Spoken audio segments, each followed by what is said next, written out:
how to fix blue screen error. So if you have a screen which says your PC ran into a problem and needs to restart, and if you have the blue screen error, so there are two reasons. The first one is hardware reason.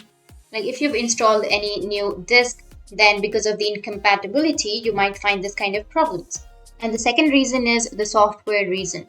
Now to identify the software reason, what you need to do is just simply right click on your taskbar and go with the task manager. Alright, once you open up your task manager, now make sure that you're under the process tab, and under process tab, now here you will have CPU and your memory option, right? So if you have if your CPU is to 100% and if your memory goes up to 100%, then it means you will have the blue screen error. So make sure to go and exit the task that's facing the problem. So go and end the task or exit the task, and your memory or your CPU might come down.